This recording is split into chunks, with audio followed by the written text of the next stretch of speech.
All right, let's start. Do you have any questions?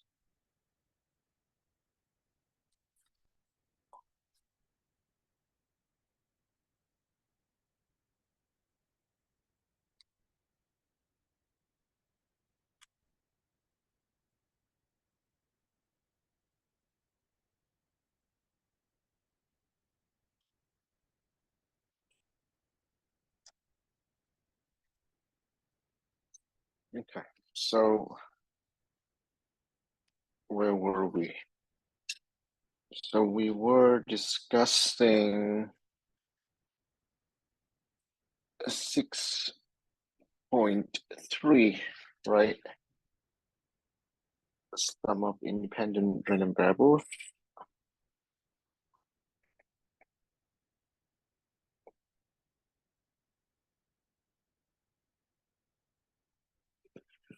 But I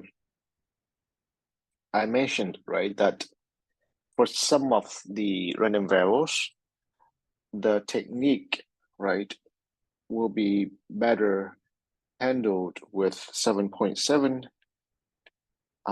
moment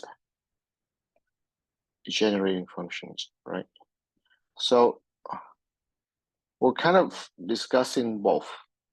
We're discussing moment generating functions, but also with a view toward how that would help solve, or how that would help, solve, right, certain problems of the sum of independent random variables better.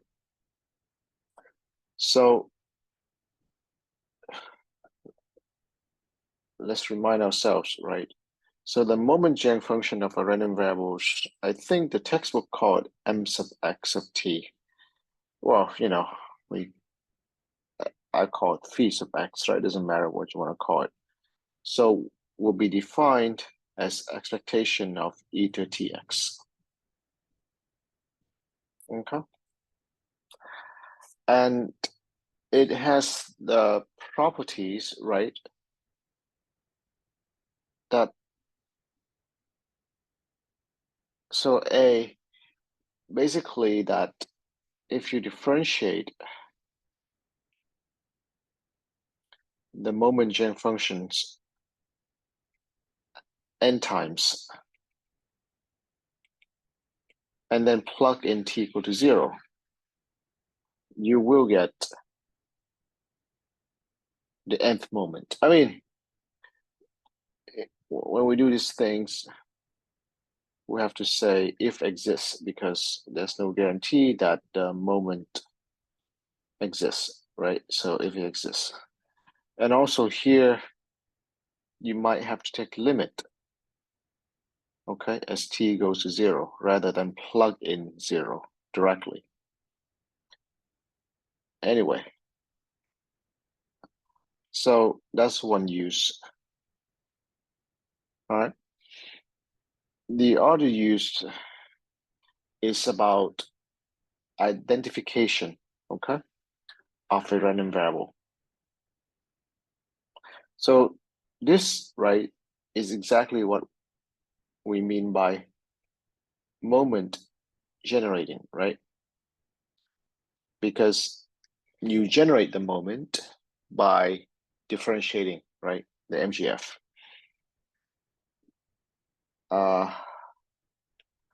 But the second function, right, which is identifying the distribution, will be more relevant to us here, in the sense that if two random variables have the same moment generating function, then they are the same random variables. Okay, I mean, again, right, same random variable means that same random variables, same PDF, same mass function, whatever, doesn't mean that they are the same in values, right? Okay. So now this is what we will use, right, to help us identify, right, some of the independent random variables. Well, I mean, you can write down the third one here, but The third one really is not super important. I mean, in terms of the highlights of moment sharing function, it's just sort of like a small properties, but the moment sharing function of the sum, right? Well, as you see, is expectation of, right, by definition, this, and by property of the exponentials, that, and then by independence, splits, right? And will be equal to. So in this sense, right, it's super easy to compute the moment sharing function of the sum, right, of independent random variables if you know the components, right? You just multiply them together. I guess the challenge or the not so useful part here is when you multiply together the components and it becomes something unrecognizable. I mean, unrecognizable here just means that it's not something among the library that you know, right? Because again, here, right, you must somehow, you should think of X as something you know, and Y is something you compute, and they happen to be the same. Then you can say that, okay, right? So like, you know, the moment sharing function of normal random variable. You have some random variable you don't know, but you compute it and you see that it agrees with the moment sharing function of the normal, then you say it's normal, right? But if you compute it and it's something you don't know, well, then it's just something, right? You can't quite say what it is. So yes, it's very easy, but that's where its limitation comes in.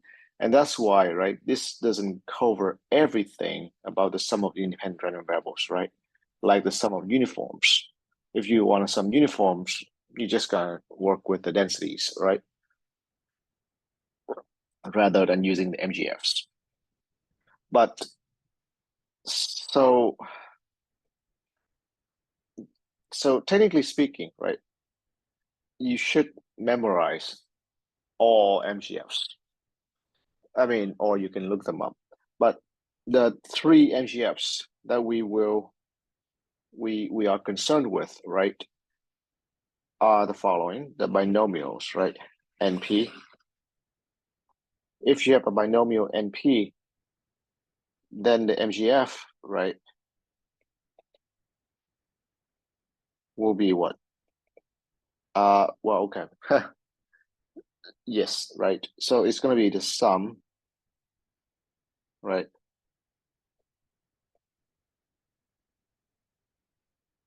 of n choose k. Sorry. Well, the sum e to tk, right, and then p to the k, 1 minus p, right, to n minus k, sum k from 0 to n, and then you group, right, the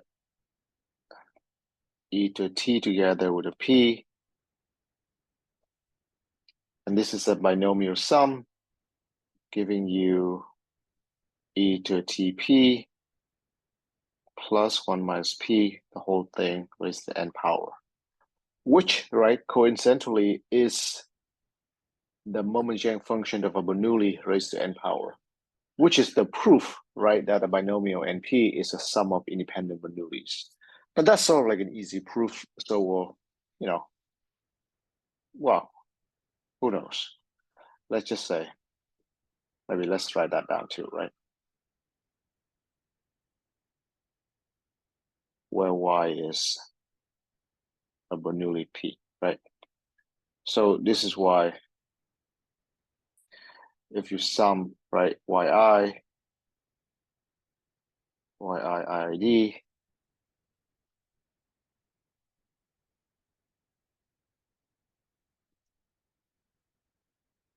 Bernoulli P, right? Okay. Then the next one is the Poisson lambda, right? So for Poisson lambda, if you take the expectation of e to tx, you will sum over all values, e to tk, e to minus lambda, lambda to k factorial, which is you group together again, right? Lambda e to t. And this is an exponential, right? E to minus lambda, e to lambda e to t, which is e to lambda e to t minus 1, right? Oh, sorry. I remember what I want to say now, right? So I forgot, sorry. So okay, so it's this and then that's that. So it's one of the thing is sum up Bernoulli's independent you get binomial. But also, right, if you see if you take two of these functions, right, and you multiply them with the same p,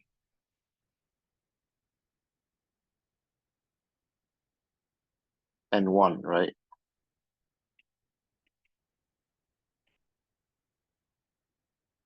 And 2, right? Then you see, right, when you multiply them like this, it just be the same form, right? Sorry, p e to t.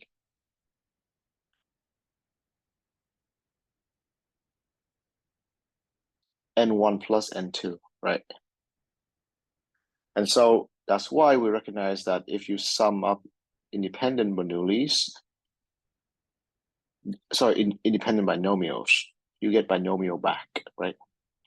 With different parameters. Right, X is binomial.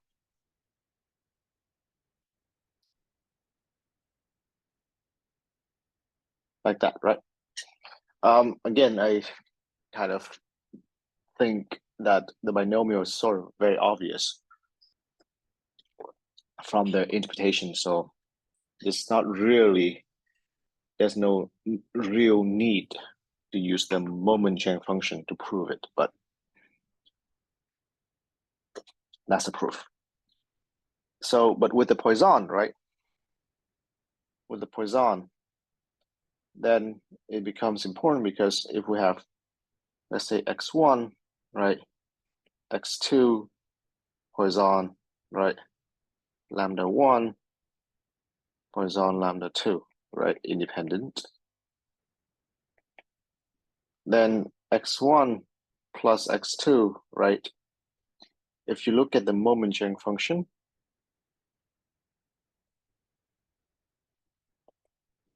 which is the product, right? You get e to lambda 1, e to t minus 1, e to lambda 2,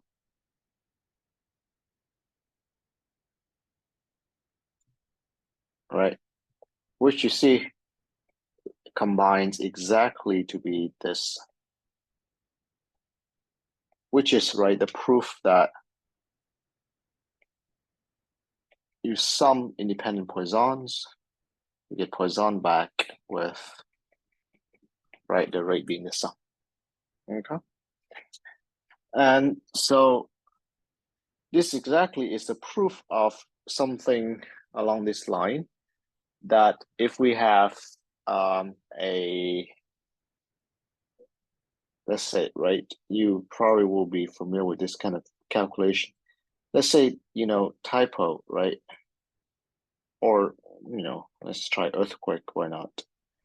Let's say earthquake, right? In a month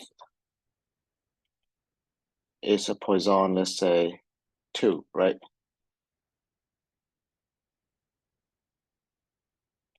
And let's say each month is independent of each other, right?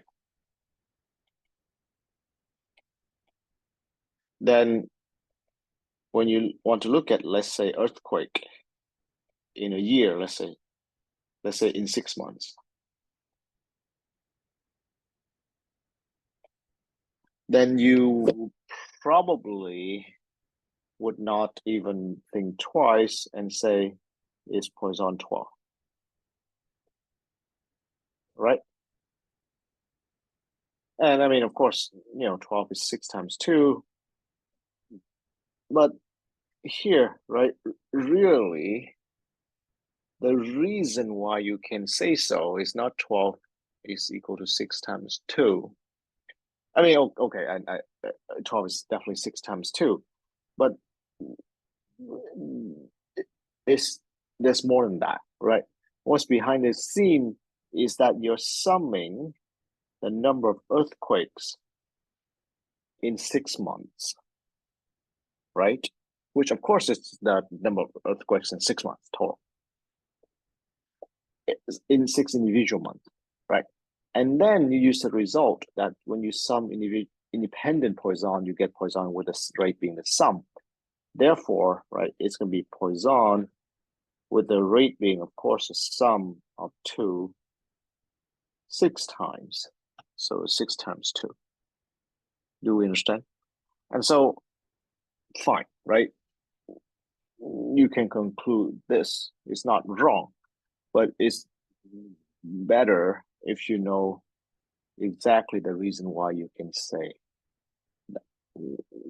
that this is true, right? It's not just the rate multiply up.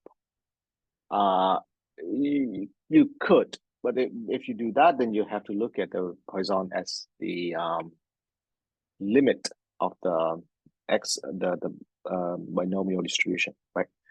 And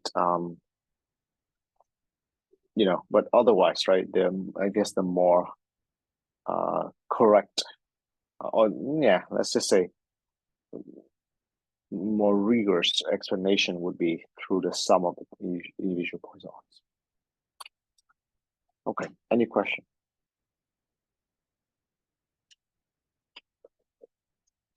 And here, right, just to show you the power of the moment-Jane function, right? Remember, we talked about the Poisson approximation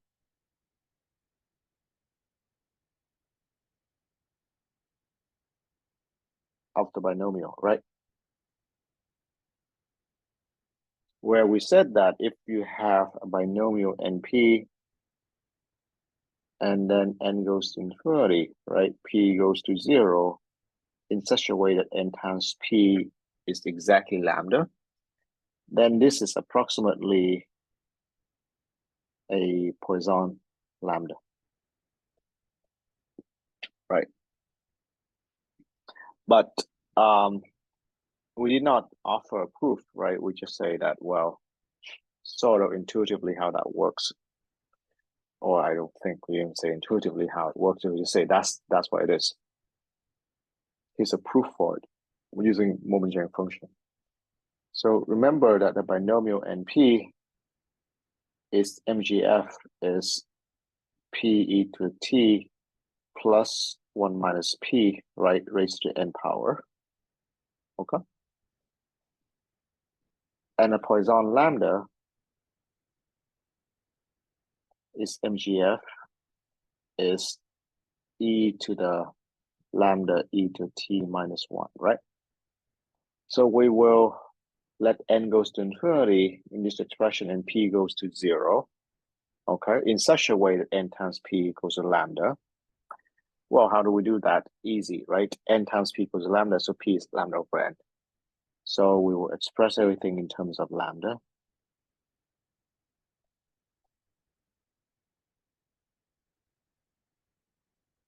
Like that, right? So, you know what? I'll erase this for now, right? Well, now what do we do here? Obviously, we will get the 1 out and then factor out the lambda over n, you got e to T minus 1. Okay.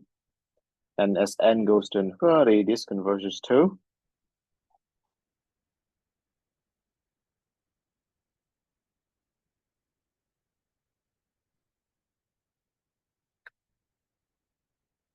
right, coming from 1 plus x over n raised to n converges to e to x as n goes to infinity.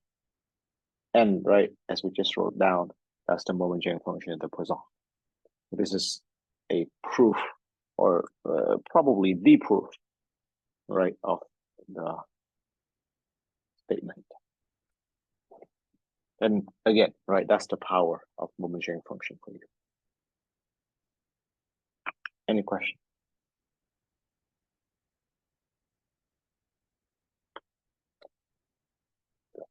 All right, so maybe let's do a demonstration or problem.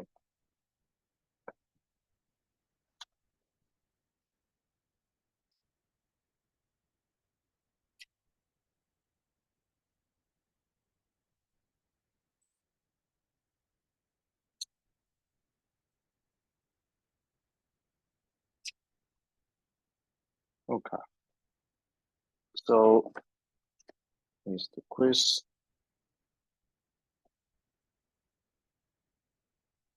So I think this is question 7.80.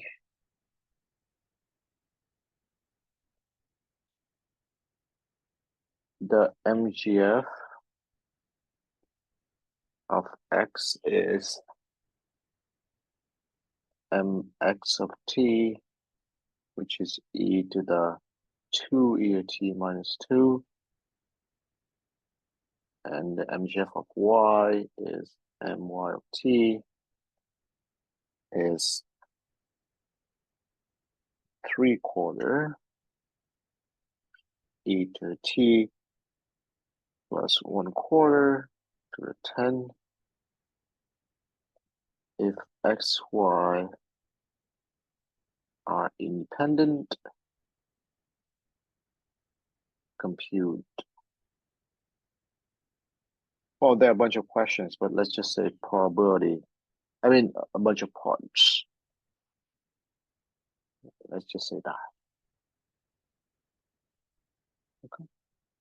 So again, right,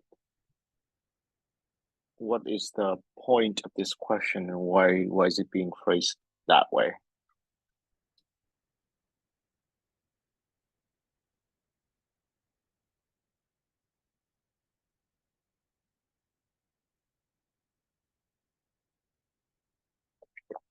So what are we expected to know?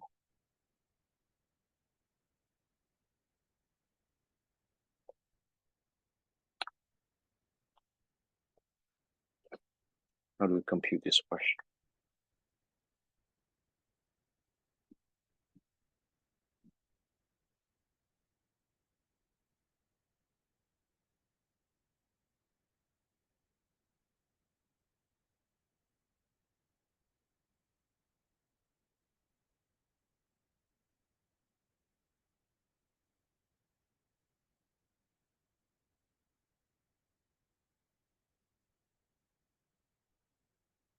So you're expected to know what? You're expected to know that from this, that x is horizontal 2. And from this, that y is binomial 10 3/4, right? And again, right, these are pretty, let's say, non-orthodox way to say something's Poisson 2, something's by binomial 10 3/4. But it's as legit as anything because, right, the moment-generating function is the identification feature, right, of a random variable. So that's the whole point of this question. And so once you recognize that, then, you know, this is just something like, right, p x equal to 0, y equals to 2, plus p of x equals to 1, y equals to 1, x equals to 2, y equals to 0. And, right, you use independence, multiply them out, right, with each of the distribution. Okay. But yeah, just want to point out that that's the whole key to the question, that you're supposed to recognize the moment gain function.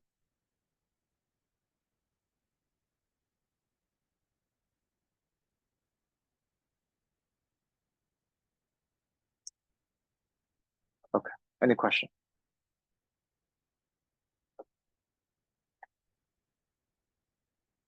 All right, so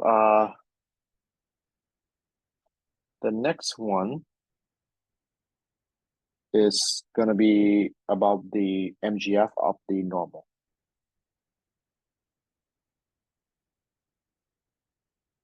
Okay.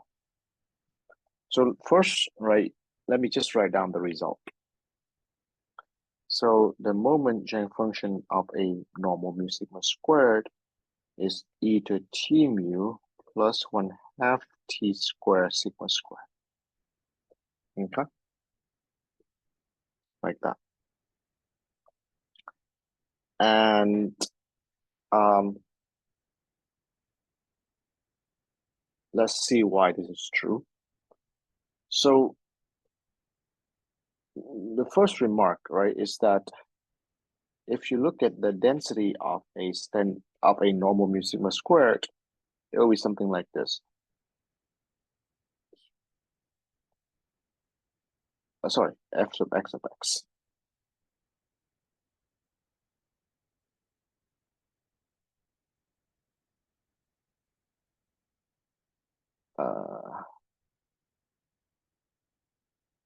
Okay. And so when you try to compute expectation of e to tx, you will look at this integral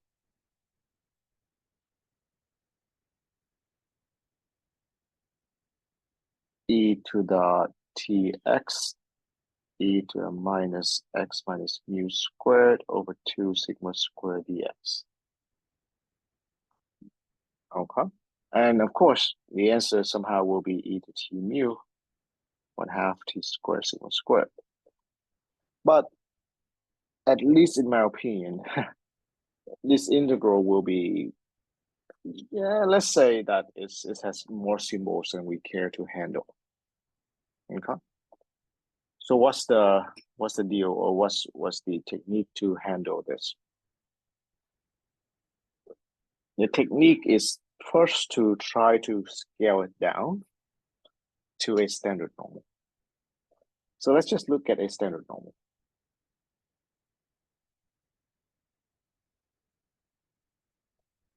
Okay. Then the result obviously will be e to 1/2 t squared, right? Because sigma is 1, mu is equal to 0. And let's prove this result first. So here the PDF will be e to minus z squared over 2. And so when you do the calculation, e to tz, right, 1 over square root of 2 pi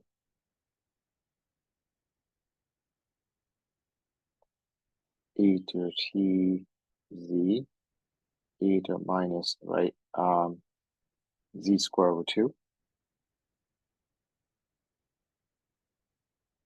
dz. Okay. Again, notice that generically anti-differentiate anything involving exponential of something squared, let's say, is impossible because there's no antiderivative of e to x squared recorded out now anywhere. So you kind of have to use some indirect technique to handle this kind of integral. And the indirect technique is to combine these together and do a complete of the square. So completion of the square. So you do z squared over 2, right, minus tz, which is, right, the negative of those two. And that's 1/2, right, z squared minus 2tz, which you see, right, requires exactly a t squared, which is plus 1/2. So we need to subtract 1/2 t squared. And that will be, right, 1/2 z minus t squared minus t squared over 2, right? So this will be the integral to pi e to the, wait, hold on. Yeah, but then, sorry, but then there's a minus of this, right? Which is a minus of that. So it's a plus, right?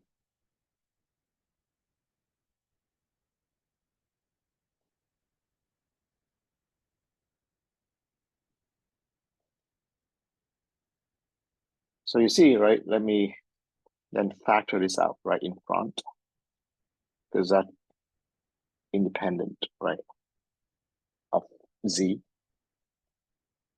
This entire integral is just 1. It's a very common technique in probability calculation to try to cast something as a PDF and then just conclude that it's a number that we know, right? This actually is a PDF of the normal with mean t and variance 1. And as long as it's a proper PDF, the integral of that is 1. We don't care how, right? It's just 1. I mean, well, we do, but the calculation has been taken care of by, how PDF works. And so the final answer here is e to t squared. Any questions so far?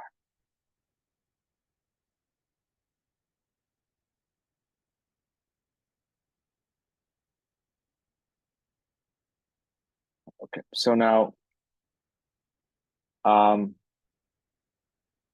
to handle, right, the general case. So you might think the general case will be like the previous technique. You just have to do integration by parts again. But this is the part where I said, right, this is you don't need to, right? You don't need to do integration by parts again. What you can do here is you can just do the z transformation. In other words, what you can do is you can say that if x is normal mu sigma squared, then since x minus mu over sigma is standard normal, right? That's the transformation. You can also have x is sigma times z plus mu for some standard normal. Okay. You can even throw in equal in distribution, which is okay, because equal in distribution means that the expectations are the same. So therefore, expectation of e to tx is expectation of e to the t sigma z plus mu. Now, right, e to t mu is just a constant, so we can factor out the expectation. How do we handle this? Well, this looks a little bit scary, but it's not. It's the Mormon-Yang function of a standard normal evaluated at t sigma, which we know what that is. So that's just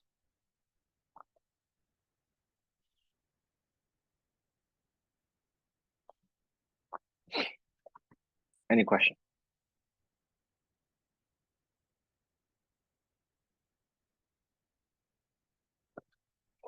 Okay, so that was the derivation, right, of the MGF of a normal. Now, so what's the point? The point again, right, is about the conclusion that when you sum independent normals, you get normal back, right? So if you have x 1, right, x2, I mean, of course, right, by induction, this result holds for finite sum, right? but we're just gonna write down the result for 2. So x1, x2 are normal, mu1, sigma 1 squared, normal mu2, sigma 2 squared, and they're independent. Then x1 plus x2, will be normal, mu1 plus mu2, sigma 1 squared plus sigma 2 squared. Okay. What's the reason? The reason is if you take two of these functions and multiply them together,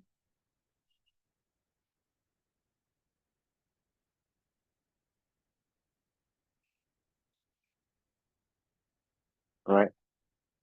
You see that it's going to be e to t mu1 plus mu2 plus 1/2 t squared sigma 1 squared plus sigma 2 squared, which allows you to conclude that that's a normal random variable with mean mu1 plus mu2 variance sigma 1 squared plus sigma 2 squared.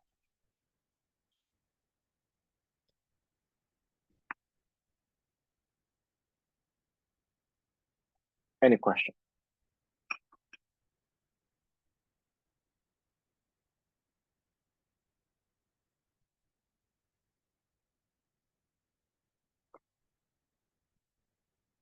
So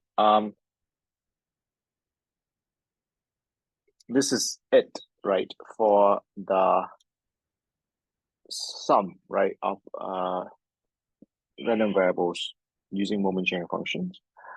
But there will be more sort of sum using this technique, which is not in the scope of this class, and we don't need to go further into those topics. But the same technique, as you will see if you take a course in statistics for E1. For example, sum of chi-square is chi-square. Does it work for the t distribution? No, but I forgot something about the t distribution. Also, gamma. Okay, the gamma distribution. Sum of gammas is gamma if you line up the parameters correctly. Those results all kind of use moment sharing function technique. Okay, to handle it. All right. Any question?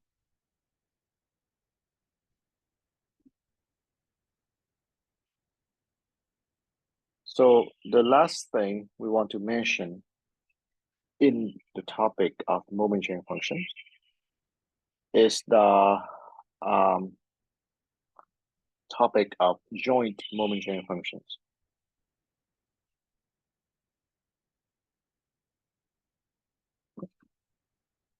So just like MGF, right, is the sort of like the signature, right, of a single random variable.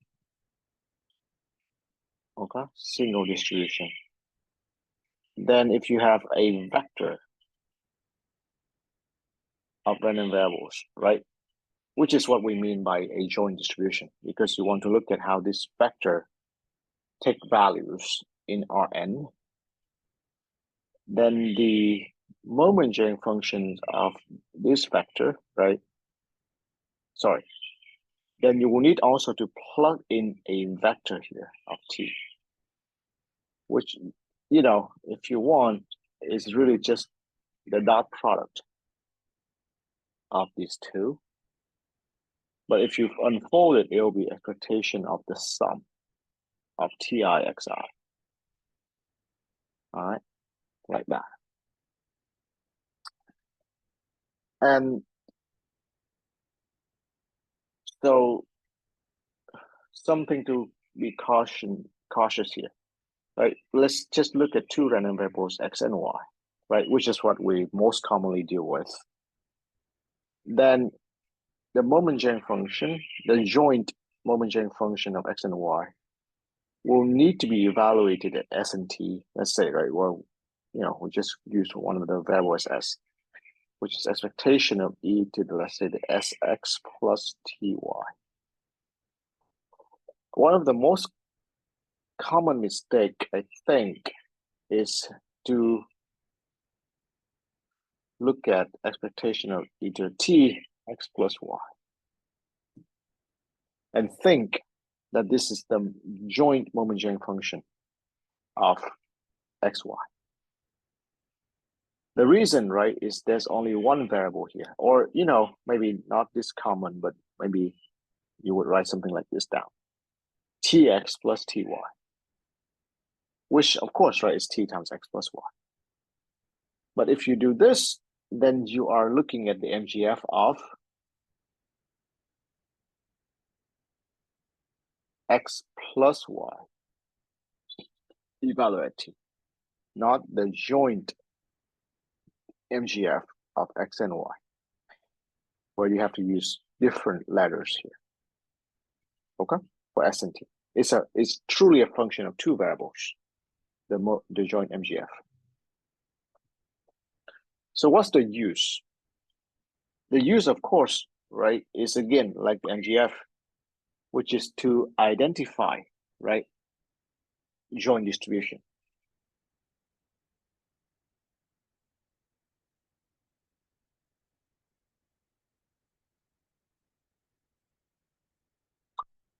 In other words, right, if you have two vectors, random vectors, such that they are the same for all vector t, right, plug in, then these two joint distribution are the same. It's the same result as the one dimension. However, at least I haven't seen much use in this direction. The reason is simple. We don't have a lot of named multi-variable distribution. All right, the only one that actually is well studied and well used is the multivariate normal. The multivariate normal will utilize this technique a lot. That's true, right? Multivariate normal, which is again beyond the scope of this class, but this guy is very important. If you do anything, statistics, data science, whatnot, right? Machine learning related. But beyond that, again, it's just because of the way the literature is recorded, right? We don't have a lot of at least as far as I know, multivariate distribution recorded. So I haven't seen a lot of use in this direction, but it's there, right? Obviously, when the moment comes, you just use that result. The one that I have seen more use of is to prove independence of random variables.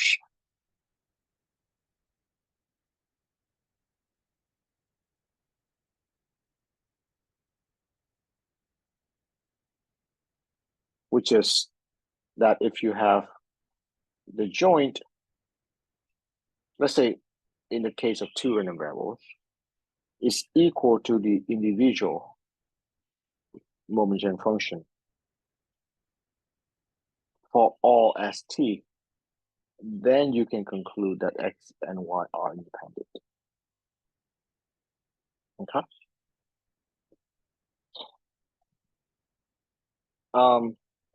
Maybe, right, you will ask, rightly so, that sounds awfully complicated, right?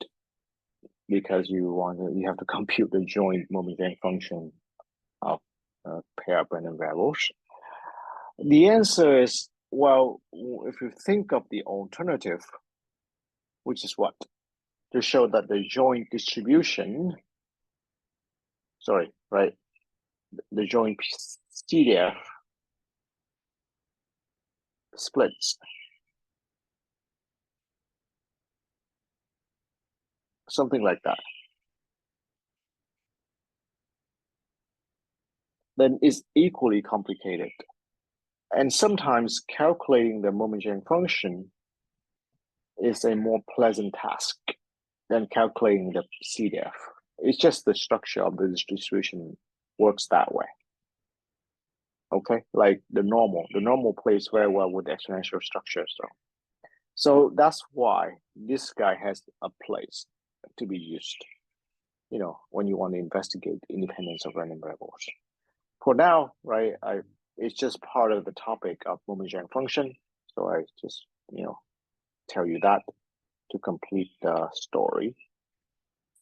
Yeah, one last detail that if you have the joint moment-sharing function and you want to recover, right, the individual moment-sharing function, it's easy. You just plug 0 in, right, for the random variable. Sorry, for the other random variable.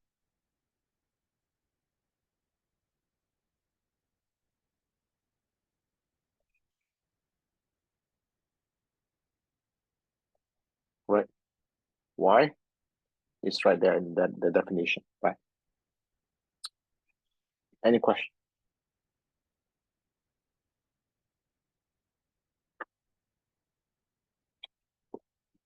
All right, so let's do a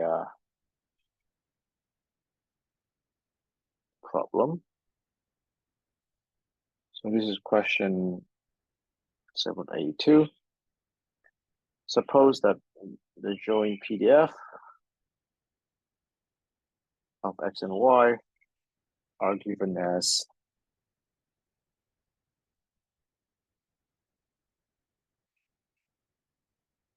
one over square 2 pi eta minus y eta minus x minus y squared over 2, where y is between 0 to infinity and x between this and this. Okay.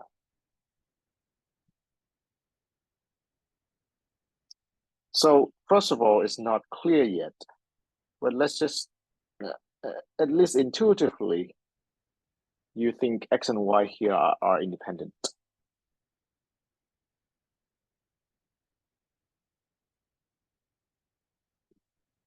Are x and y independent?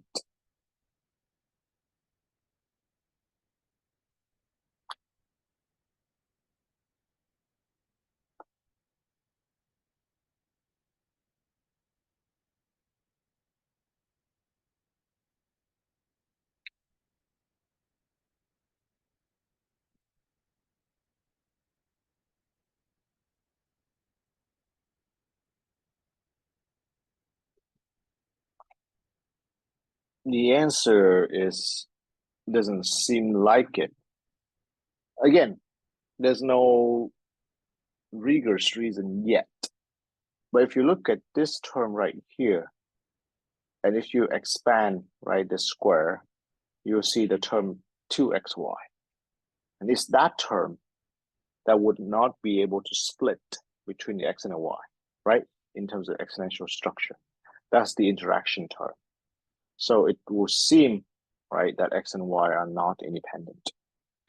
Now, one way that you can prove it is, of course, by calculating the marginal of x and marginal of y, and then try to show that the product is not the joint.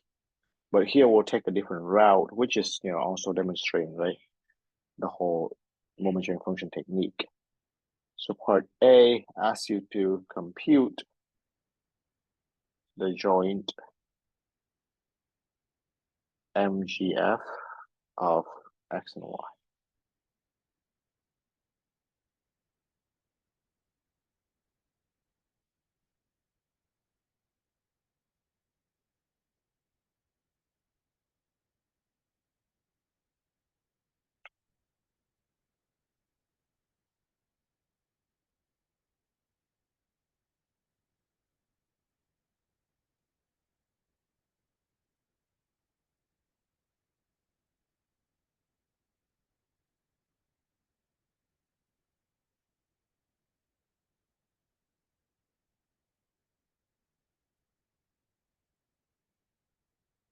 So it will be that, which is the double integral, right?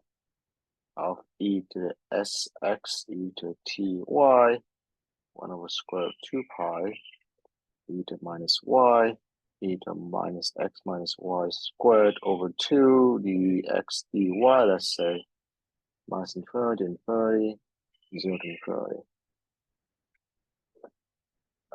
I guess x lowercase, y lowercase. Well, what would it be? How do we calculate this?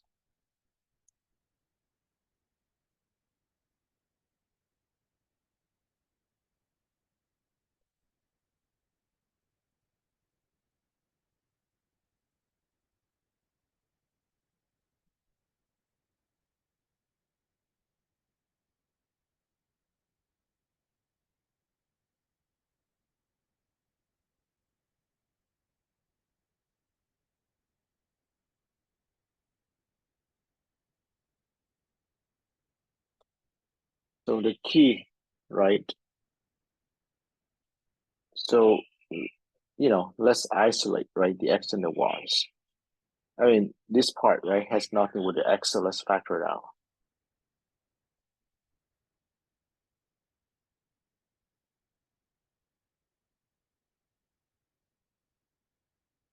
And then, right,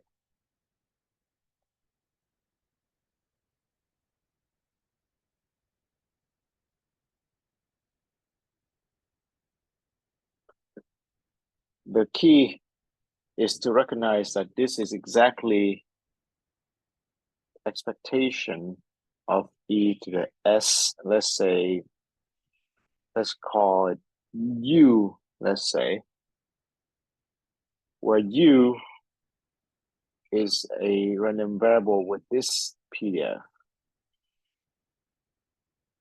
which, right, seems weird because you have a y here.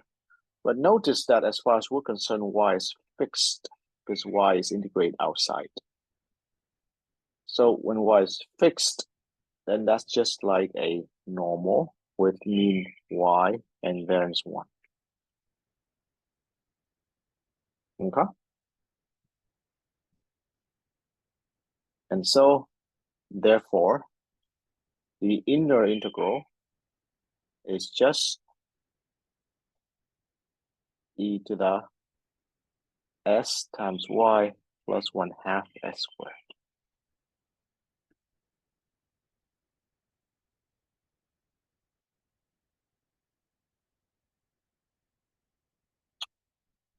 Any question?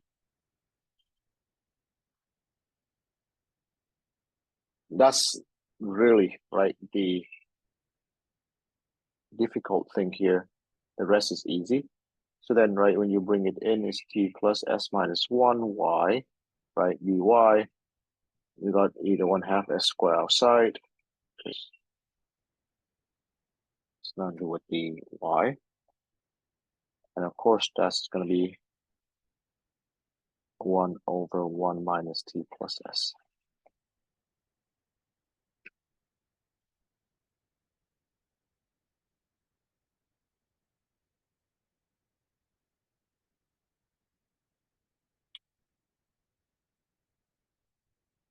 Any question?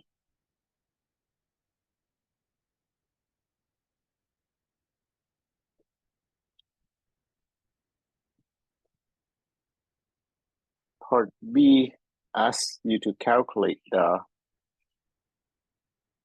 individual MGF.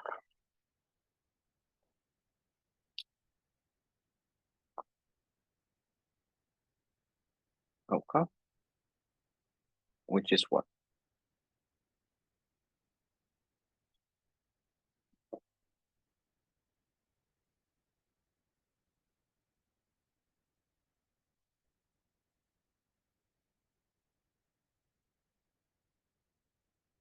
So for the individual MGF, you see, you just have to plug in 0, right, for each variable. So piece of x of s will be, you plug t equals 0 in, e to 1/2 s squared over 1 minus s.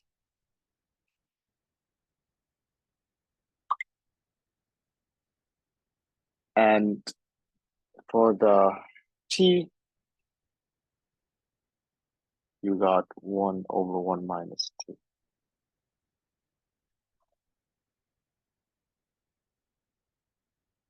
And here is the proof that the product, right, of these are not joint. Therefore, they're not independent.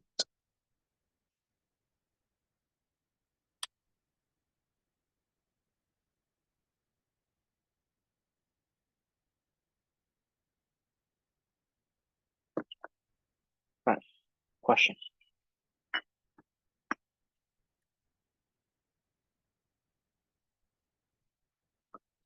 All right.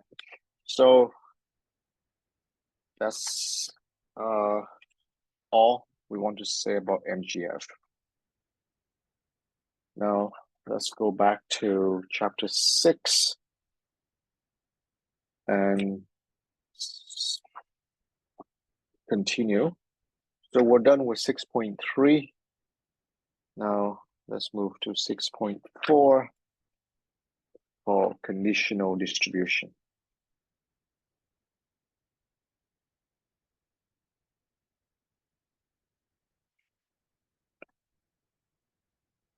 So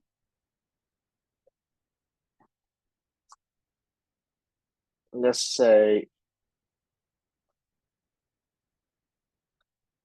what's the general idea? The general idea, right, is just like when you have the joint distribution, right, which is about x and y, or, you know, in terms of the events, right, is event E and event F. Conditional distribution is about x condition on y, right? Meaning that how does x behave given that you know that y, let's say, behaves in some way, less than equal to y equals to y, whatever. The tricky thing or the technical thing, right, is about, you know, remember, right, here is the joint PDF that requires us to discuss, right, because it's sort of, you know, PDF is some object that requires some care. So same thing here. It's not that it's hard because you can just write down what the conditional probability is, but conditional PDF, for example, is something that we need to write down more carefully. So I guess what the emphasis here is that, you know, the concept works in general. You don't need continuous or discrete. You can have discrete here, continuous there, etc.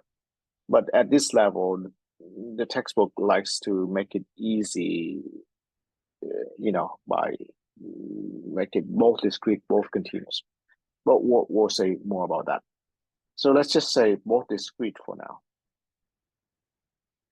If both discrete, then let's say x given a value of y, okay, is a random variable with distribution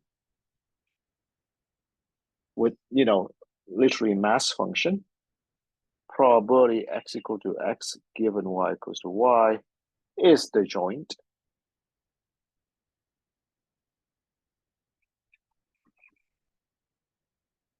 No more than that, right? Which is just the definition of conditional probabilities. So what's important here, you ask? The important here is just from the point of view of random variables, really, that basically the theme is that the conditional is the joint divided by the marginal. I mean, it's just a theme, right? I mean, you have to kind of look at the individual case to write down the right details, but that's a theme. Second of all, even though when we write something down like this, x and y seem like they take the same role, they're not, okay?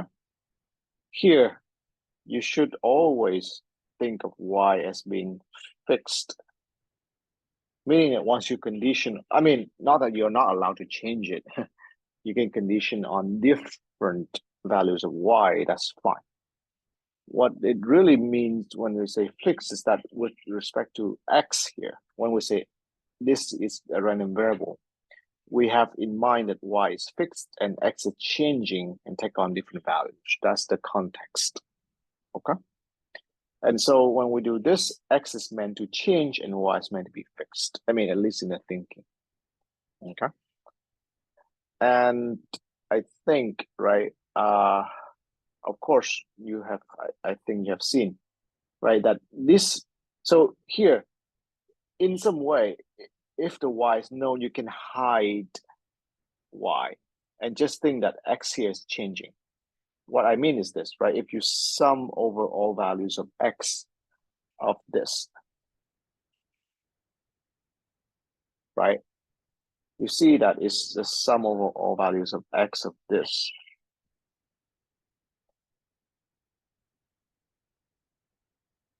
Which, right, by the law of total probabilities is equal to 1. And that's exactly the reason why this is a random variable. It's a conditional random variable, okay? Like that. You can do a lot with it, right? You can try to recognize what distribution this is all about. This is about, do many calculations with it. Conditioning is a very, very important feature in probability, but you see it more in stochastic process and things like that. In this class, you probably are more limited to the computational aspect of it. But let's just continue, and then I'll say a few more words about this thing. The continuous case. So with continuous random variables, then you don't have, right, probabilities. Okay. First of all, you don't have something. Let's say this. Let's just mention that right after that. That's, let's say, doesn't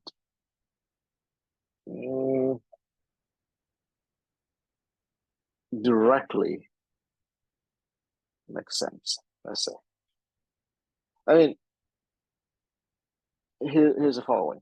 It doesn't make sense at two levels because it's continuous. Then probability y equals to y is equal to 0.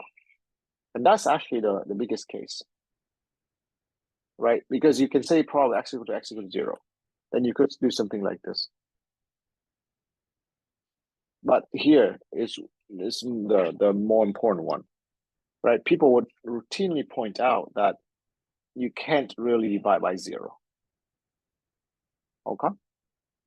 So in the continuous case, suppose you want to talk about this, then you require some route, which is conditional PDF.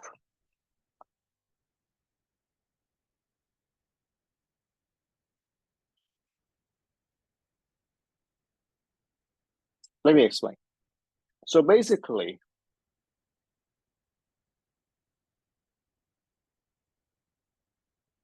the statement that it doesn't directly make sense just means that when you divide, right, you cannot do directly probability x less equal to x, y equals to y, divided by probability y equals to y.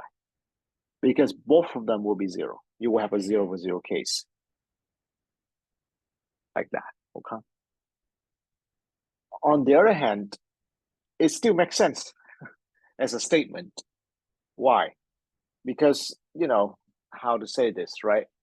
Let's say that you can look at both of these as time, right?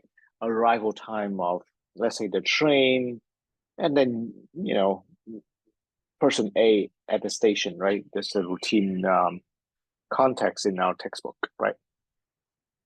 You can, and it makes sense to say, I have observed that the train arrives at 8:04.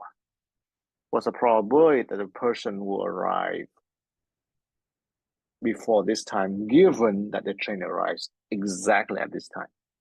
it makes sense, right? Because you observe condition means you know the information. We do observe that certain time happens exactly at that moment, right? So the statement makes sense in reality, but when you do the calculation, it doesn't directly make sense as 0/0. So you need some tools, and the tool is conditional PDF, which is what? F of x given y. The notation is x given y like this, okay?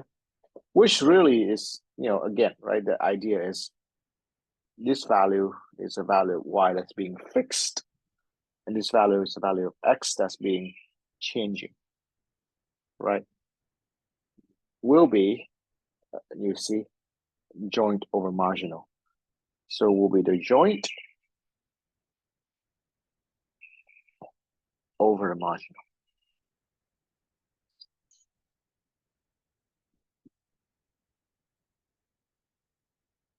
And once you have this conditional PDF, by the way, right, there's one more thing here. The range of x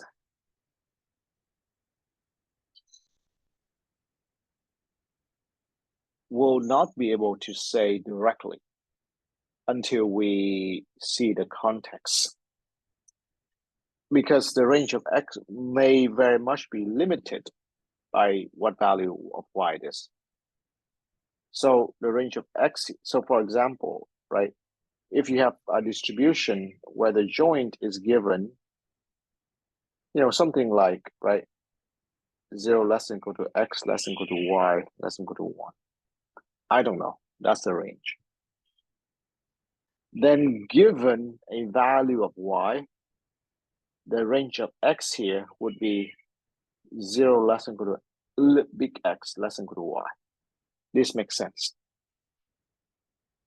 Okay, x given y.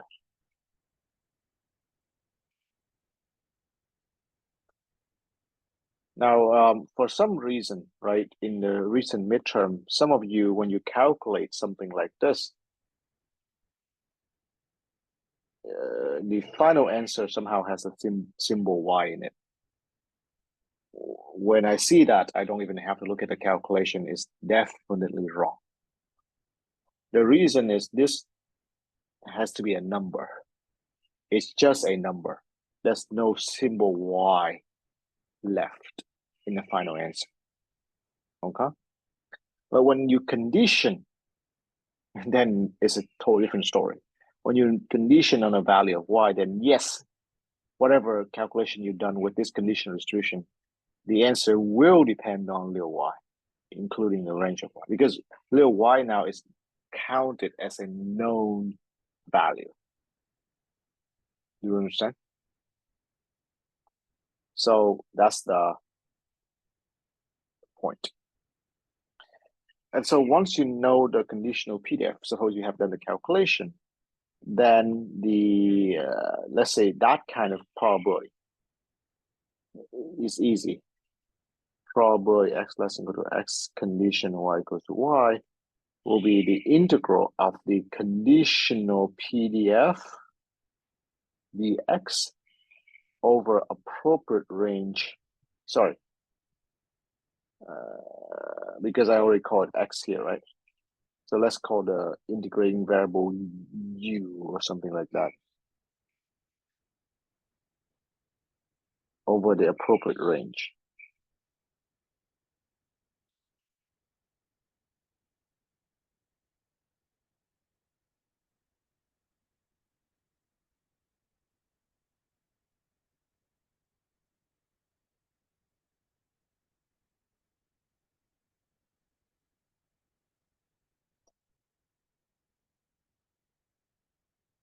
Any question?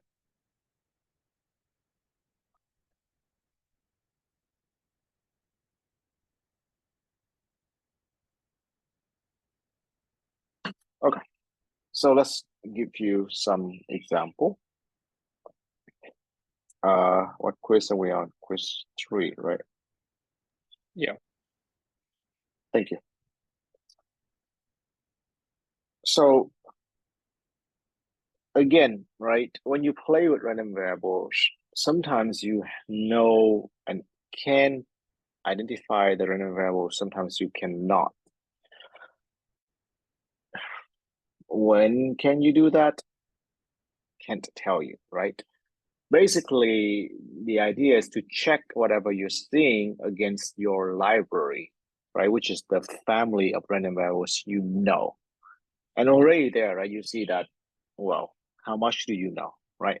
So here we count what you know as what we have covered in this class as what I claim, right, are the most common distribution: binomial, Bernoulli, Poisson, geometric, hypergeometric, uh, negative binomial, right, for discrete, continuous, exponential, uniform, normal, right?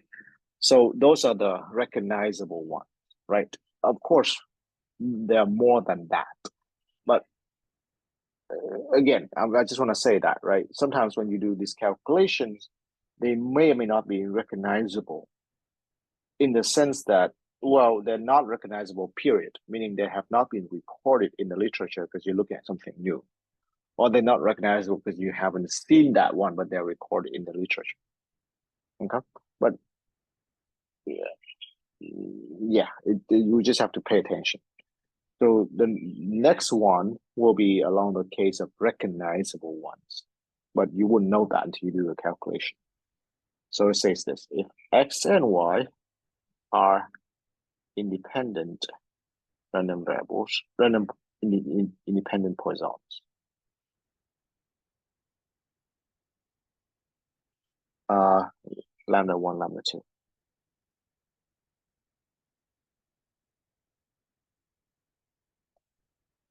Okay. Find the conditional distribution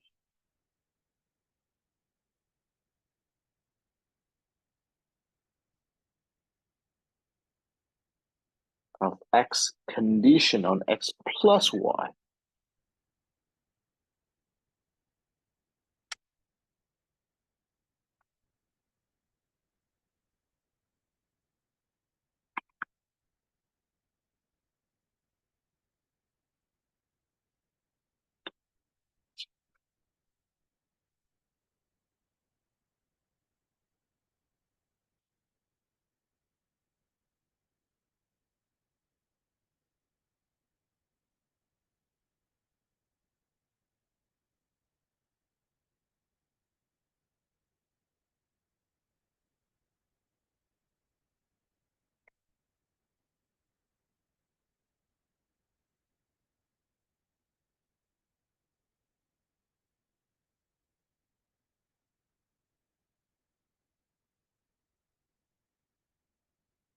All right, so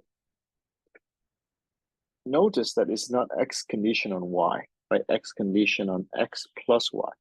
Well, I mean, just in case this is not obvious, what would this be if this were the question?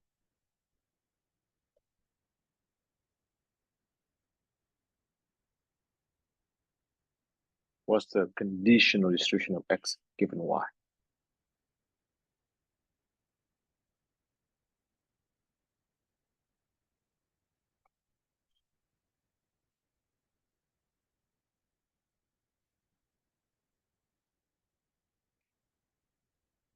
The answer is it's a trivial question because it's just distribution of x, which is Poisson lambda one. Why? Because they're independent. There's no effect of conditioning x on y. Is that okay? Of course, you can write down the calculation where you see that exactly. It's just probably x equals x. Okay. But here, right, of course, x and x plus y are related somehow. That's why this question is, let's say, non-trivial. But it's implied, I hope, in this calculation, right, in this definition, that if x and y are independent, then x condition on y is just x, because the marginal of y will wash out. Is that okay? So Now, so we want to calculate probability x equals to, let's say, m condition x plus y equals to n. For what value of m?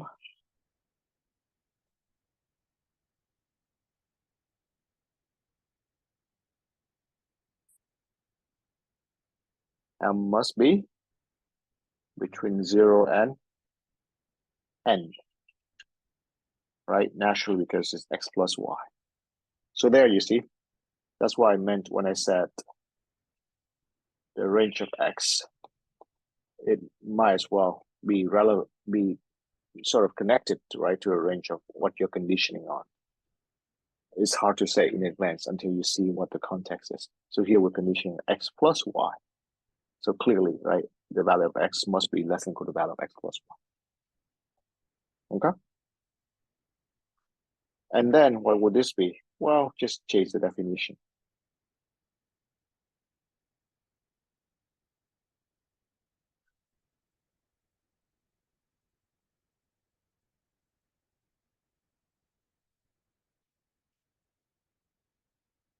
Right? What would this be? Well, the top, right, is clearly x equals to m, y equals to n minus m. Right? And the denominator, let's just keep it the same. And then we use independence, right? You split this two.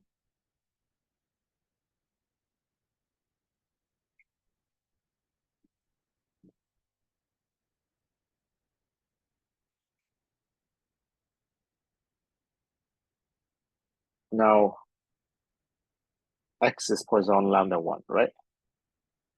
So e to minus lambda 1 to the m over m factorial.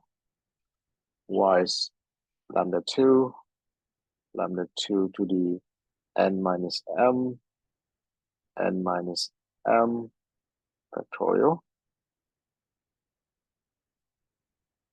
What about the denominator?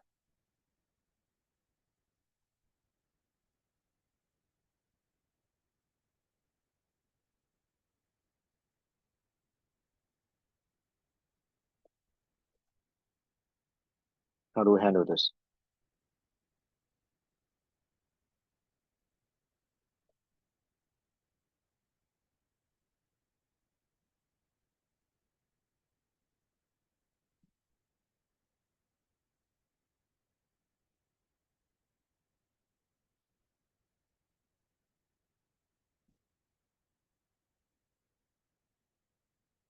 So this is about, right, you see, sum of independent random variables. And that's why we need to know this result, right? Sum of independent Poissons is Poisson, with the rate being the sum. Therefore, is e to minus lambda 1 plus lambda 2, lambda 1 plus lambda 2 to the n over n factorial.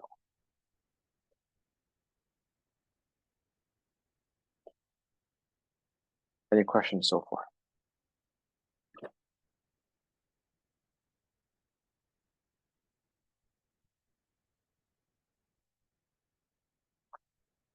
But this is not the end of the story, okay? Because this expression can simplify a lot. First, of course, right, the exponential cancel. Second, notice this is n factorial, n minus n factorial, and then you bring n factorial on top, right, by division of division.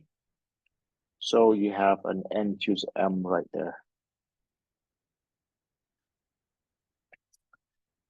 And then, right, this lambda 1 to the m, right? N here is n minus m plus m. So you split this into n minus m plus m, giving you lambda 1 over lambda 1 plus lambda 2 raised to the m, and then lambda 2 over lambda 1 plus lambda 2 raised to n minus m. Again, for 0 less than equal to m less than equal to n.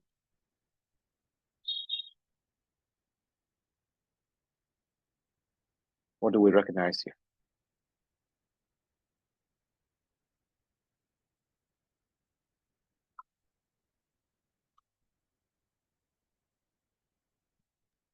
Looks like binomial. Right. So that's exactly, this is a binomial with n trials, success, lambda 1 plus lambda 2. And so we can conclude that x condition x plus y equals to n here has this distribution.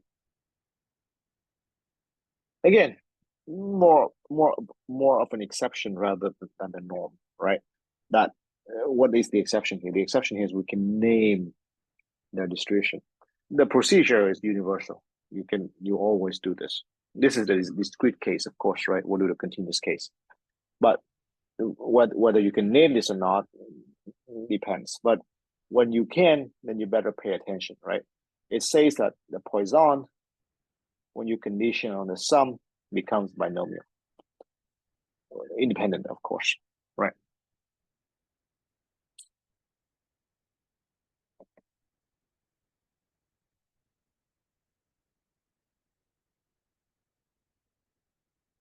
Any question?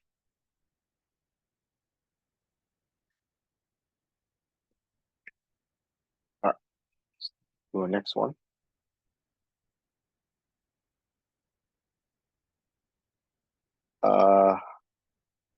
Suppose XY have joined PDF.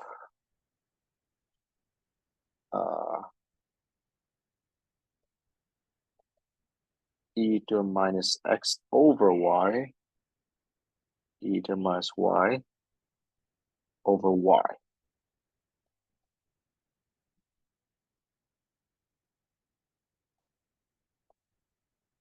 Compute probably X bigger than 1, condition Y equals to Y.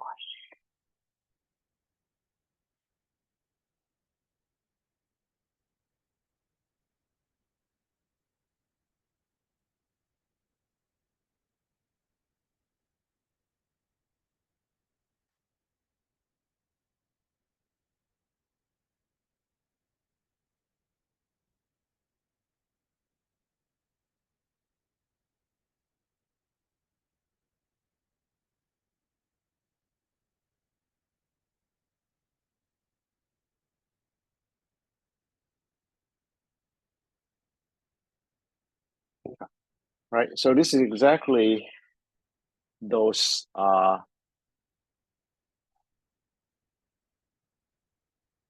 calculation I mentioned, right? That requires the join PDF, right? Notice if somehow you try to approach this by definition, whatever that means,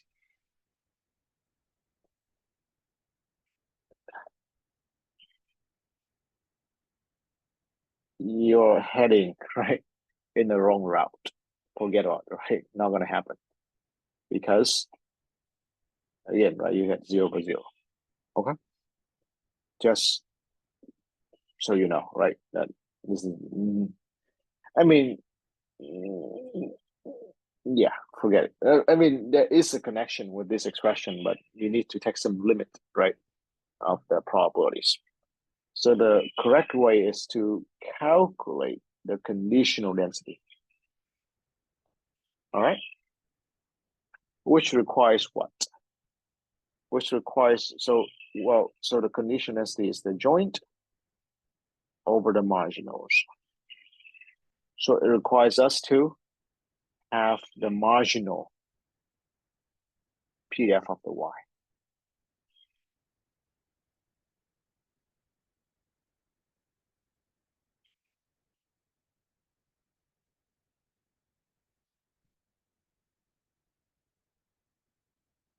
All right, what's the answer here? What's the integral?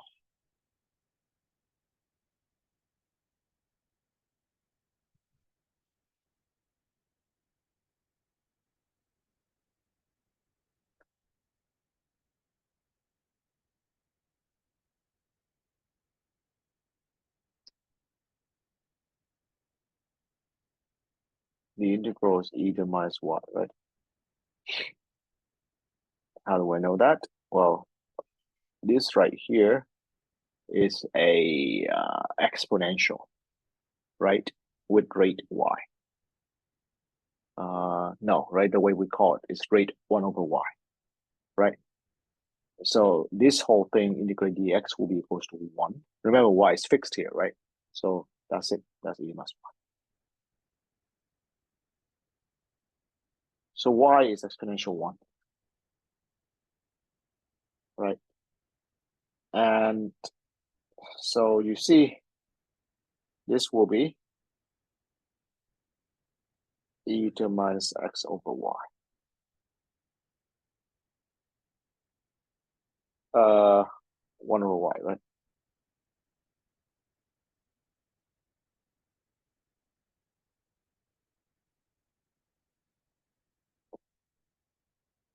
And so probability x bigger than 1, ouch.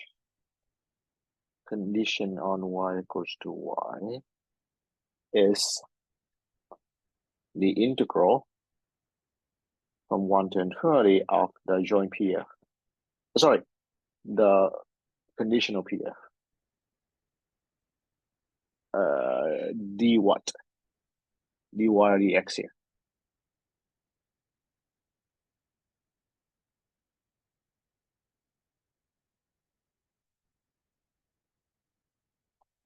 Dx, right? Because we're conditioning on y, so y is fixed. Dx. Okay. What's the answer here?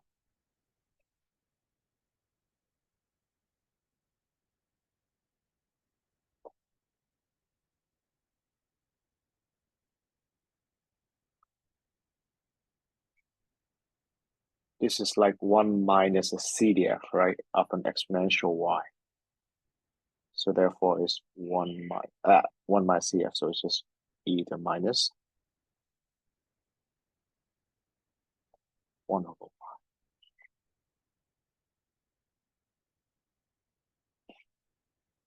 Any question?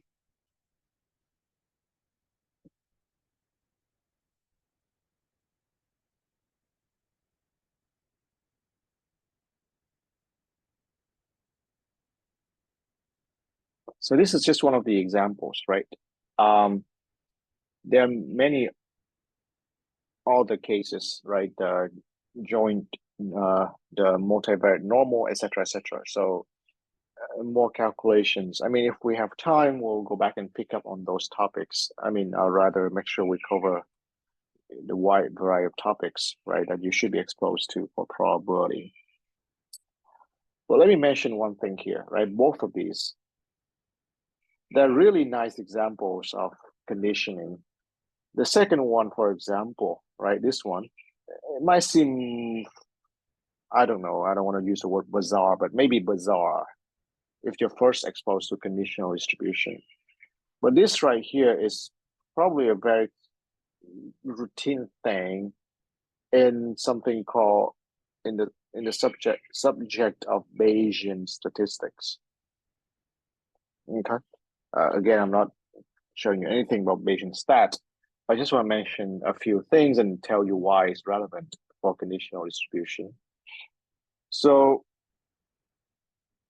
in this course, right, and in parametric statistics, when you look at something, when you say something, let's say x is, let's say exponential lambda, right? Then the assumption or the by default assumption is that lambda is a constant,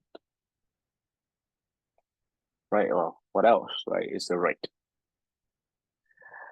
And then when you do parametric stats, it's the same thing. You try to estimate, lambda, keeping in mind that lambda is a constant.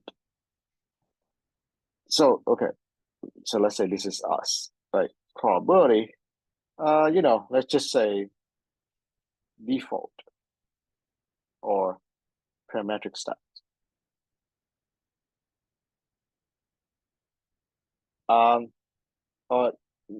No, I don't want to call parametric stats. That's not the right term. They call it what? Frequentist stats. Bayesian stats will say that, well, you know what? I think lambda is also a random variable.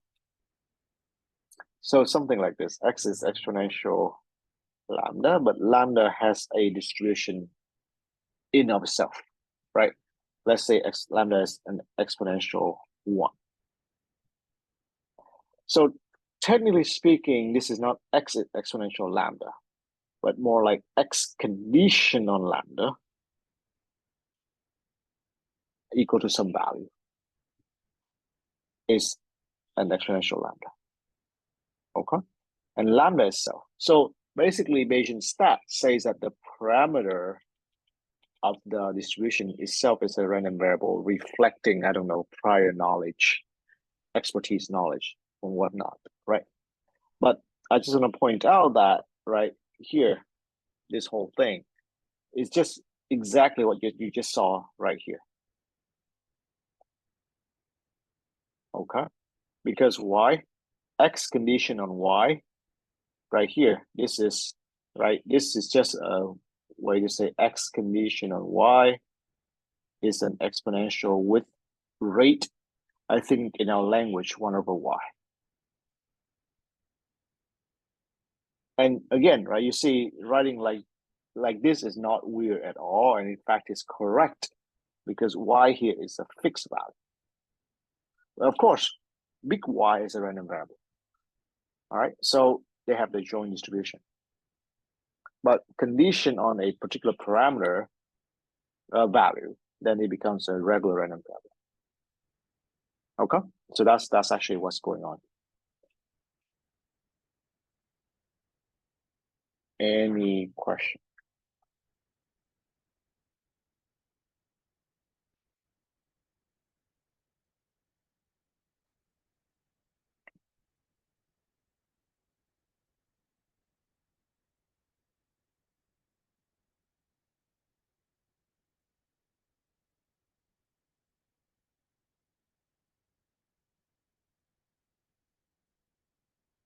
All right. Let's maybe do a few more problems.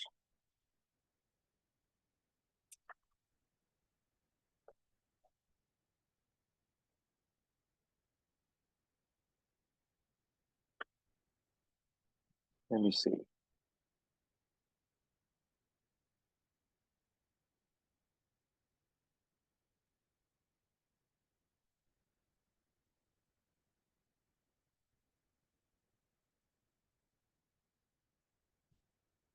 Let's look at 6.43. So this is question quiz 5.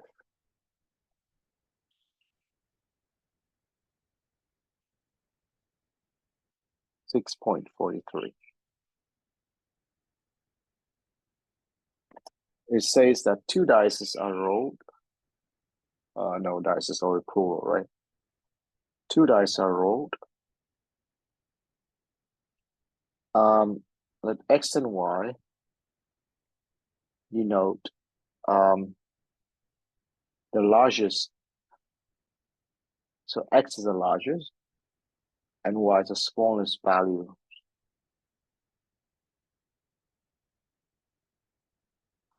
obtained.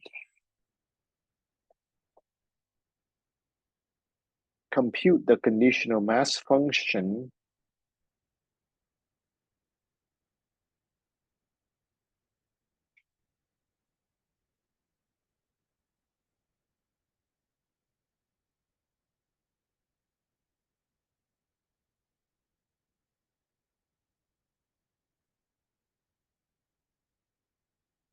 of Y given X equals to I equals 1 to 6. Are they independent?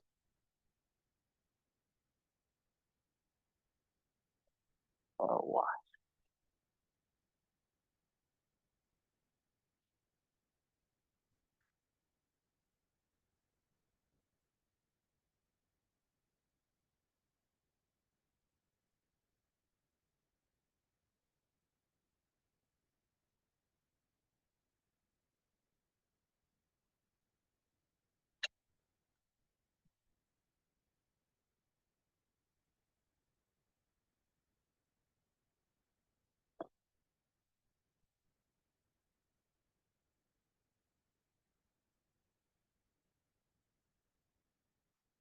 So first, let's try to address the generic theme of this. Of course, right, the question of when variables being independent is, right, you've seen it in many places. But let's say when it pops up in a conditional question, it may or may not be the right way to answer it, okay? Who knows? I mean, by right, I mean the easiest. Who knows? There could be easier way. But in the context of conditional, I just want to point out, right? In the context of conditional distribution, what does it mean or how do we decide? Because we're looking at conditional distribution anyway, right? What does it mean for two random variables are independent in terms of conditional distribution?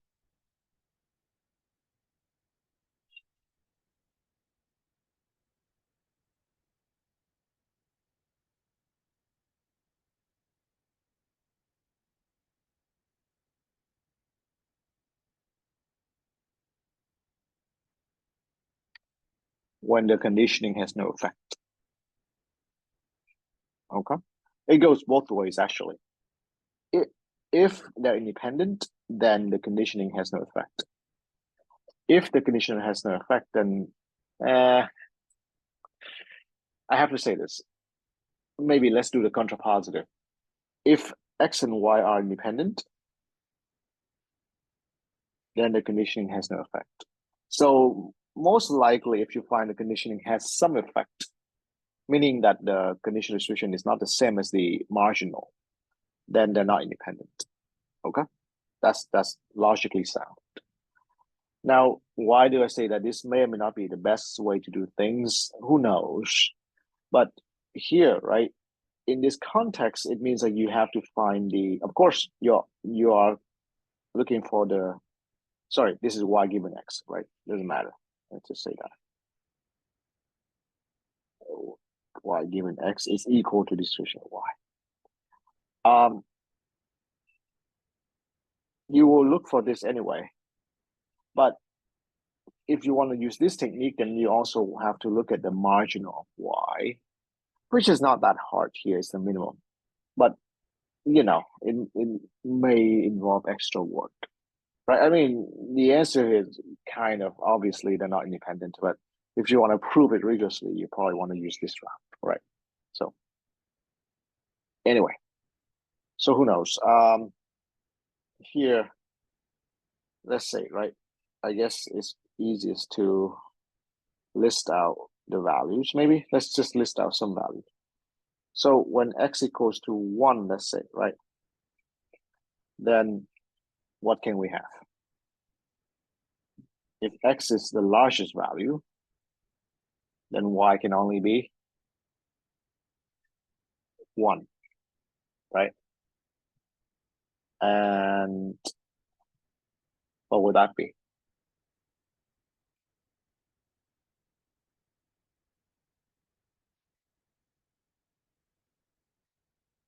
I believe it's 1, right?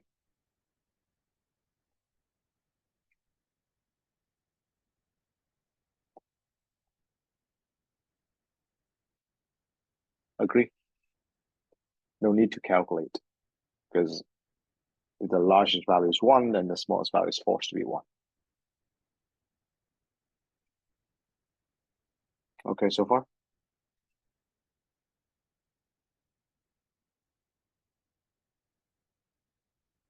When x equals to 2, then y can be what? 1 or y can be 2, right?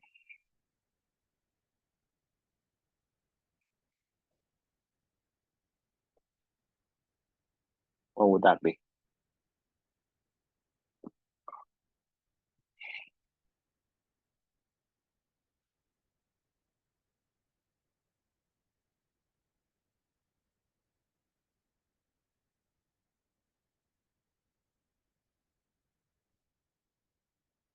So here I'm going to bet that they're 1/2 each. In fact, right, you will see that probability of y equals to, let's say, a value given x equals to, let's say, another value for I less than or equal to j is 1/j, I think. This is a guess. But basically, right, it says that in this case, I could be wrong. We need to check. But this is conditioning on the largest value, then the smallest value, because there's only two values here, right? It's just basically the smaller, it's a uniform between this and the larger value. Which makes sense, right? You see, even that the dice being fair and independent and stuff like that.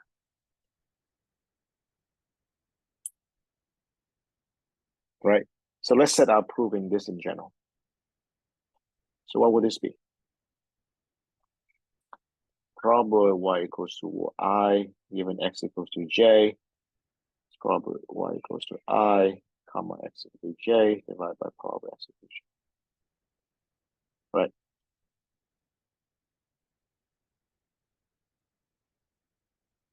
So here's 1 less than equal to I, less than equal to j, less than equal to 6.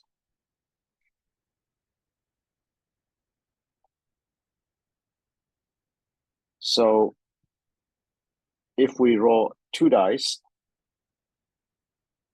what's the probability that the larger value is j and the smaller value is I?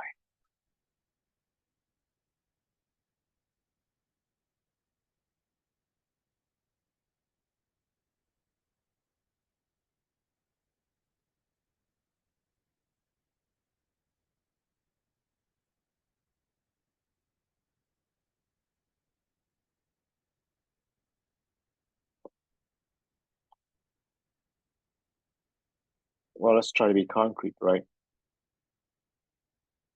What's the probability that the larger value is 3 and a smaller value, let's say, is 2?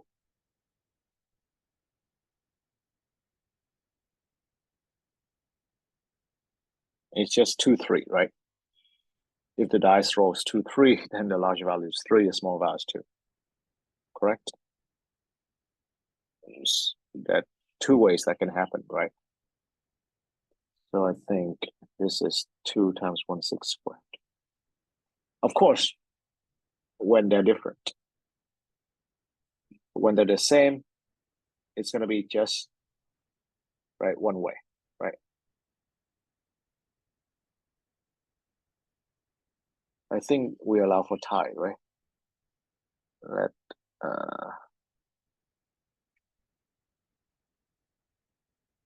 yeah, largest and smallest, yeah.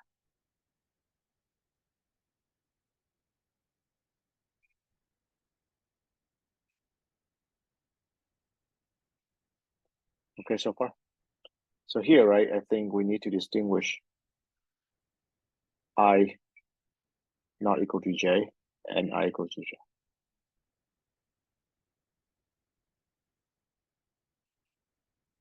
Divided by something, right?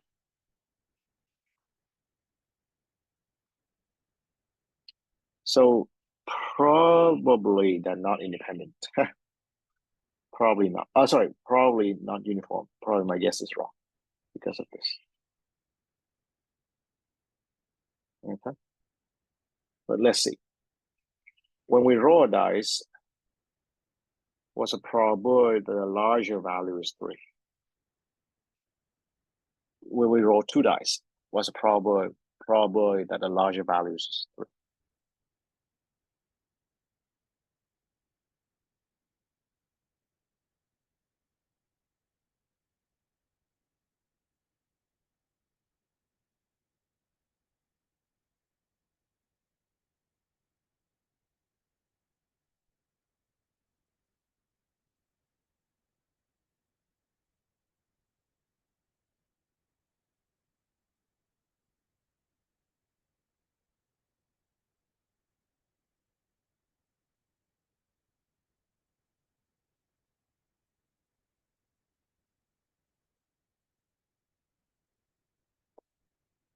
Well, this means what? It means one of the value, right, is 3, and the other one must be less than equal to 3, right? How many ways can that happen? So there's a 2, right? Because, you know, one of the value is, I mean, it's symmetric, right? So one of the values is 3, the other one is less than or equal to 3. So 1/6, but then, right, less than or equal to 3, so 3 times 1/6.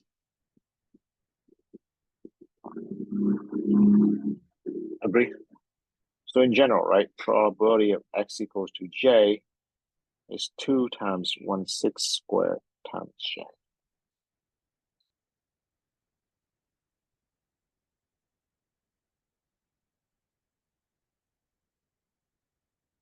Okay, so far?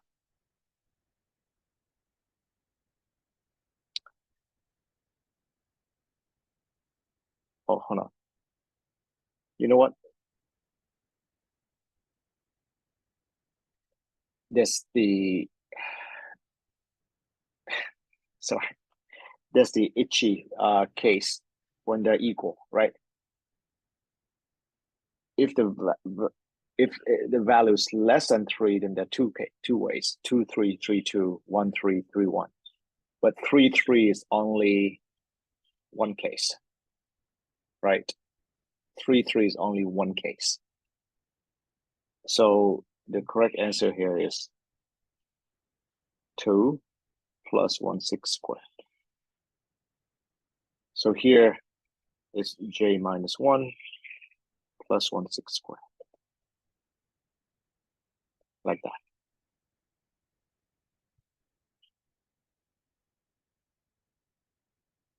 Are you okay?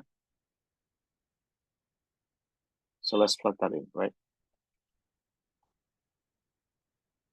So it's just 2 1/6 squared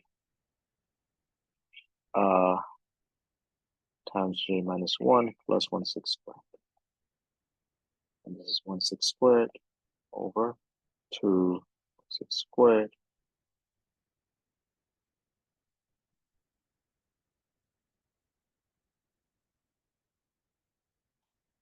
So that's that. So my answer, right? My guess is actually wrong, right? I think. Because the answer here will come out to be what?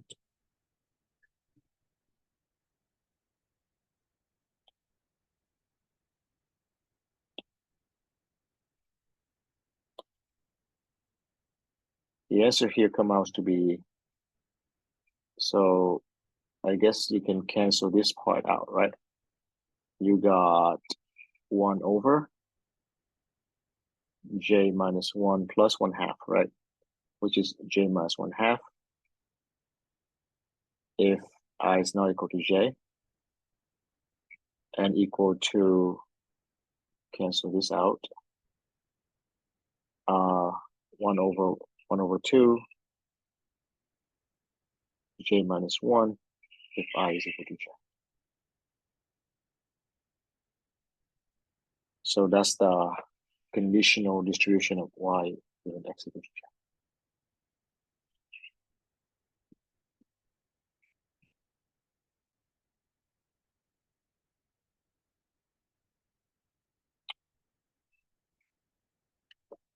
Any question?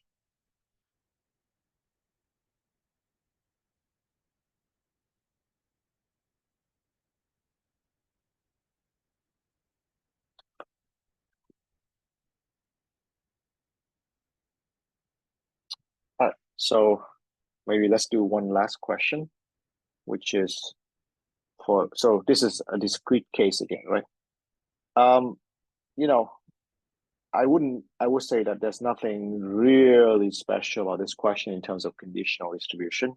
It's really about interpreting the statement, right? What it means to be larger than smallest, and watch out for the case when, they're equal values, because there's only one case, right? So let's say this is wrong, right? Let's ignore that. The last question will be quiz 6.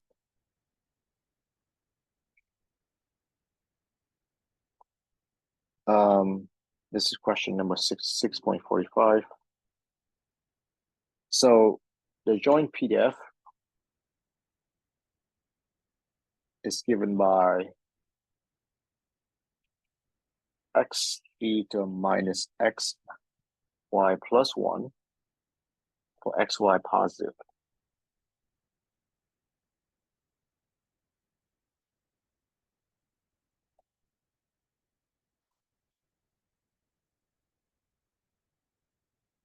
So let's just do part A. Find the conditional density of x given y and y given x.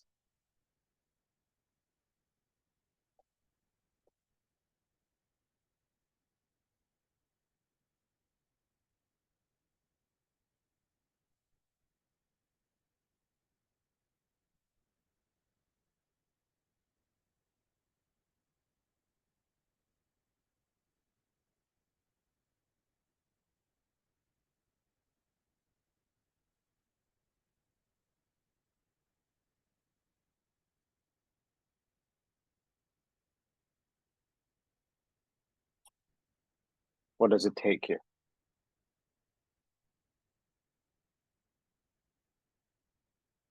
So what we need, right, is we have the joint already.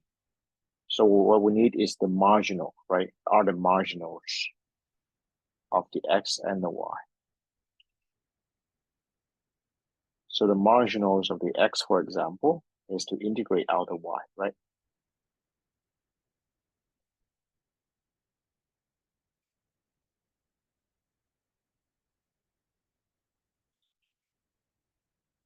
Now, what would this be? If we integrate out the y, what would this be?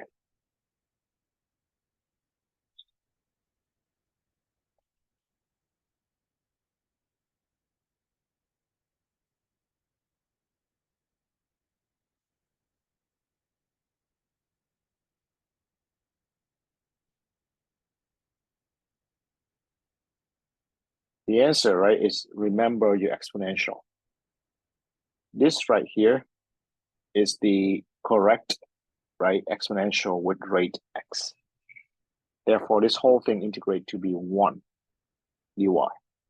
So the answer here is just eta minus x.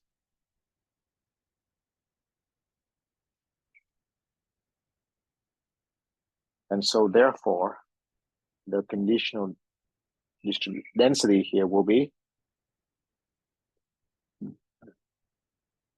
x eta minus xy.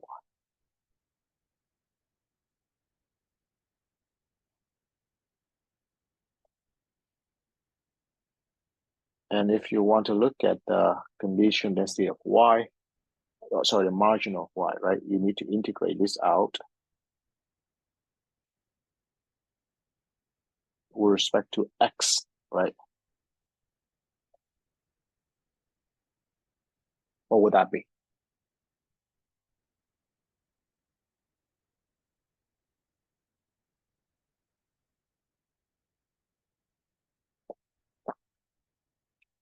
So you may think, right, that you need integration by parts here, which you can. But if you, again, remember the exponential, right, this looks like expectation, right, because you're doing the x, with this being the rate lambda. So you wish that you have y plus 1 here, right? Then it will be indeed a exponential with rate y plus 1, which, right, will have the, so which will have the answer as 1 over y plus 1, right? If you have that. But you don't have it, right? So you have to divide by y plus 1, which will incur an extra 1. So it's 1 over y plus 1 squared.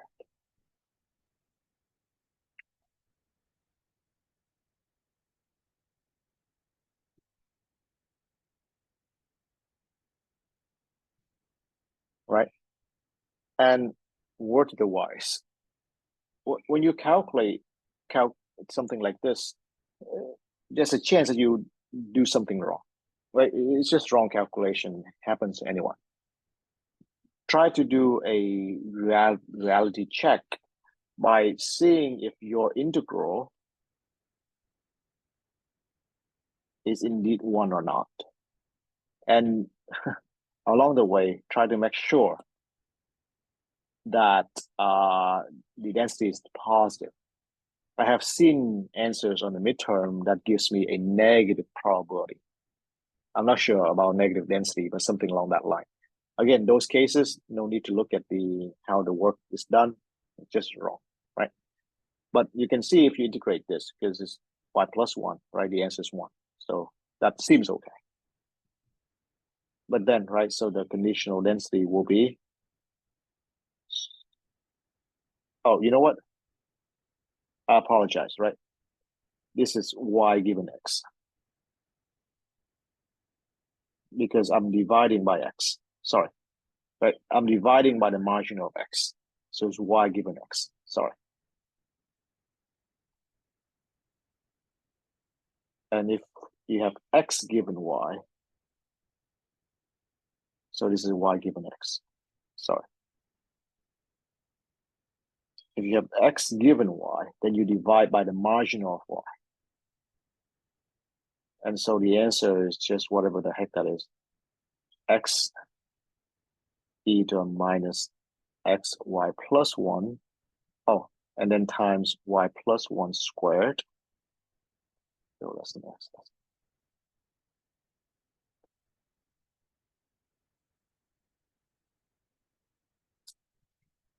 Any question?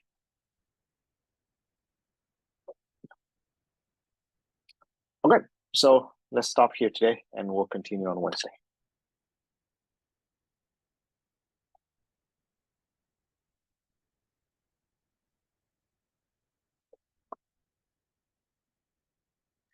Thank you. Sure.